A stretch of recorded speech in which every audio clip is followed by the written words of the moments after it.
Welcome to the Hard Research channel. Today I'll show you how to add a loyalty card to Google Wallet on the Samsung Galaxy A72.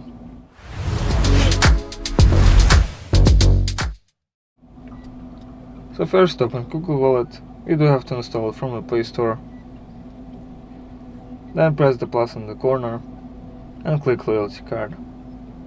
At the top you can search for services. For example, let's add a McDonald's loyalty card. Click McDonald's,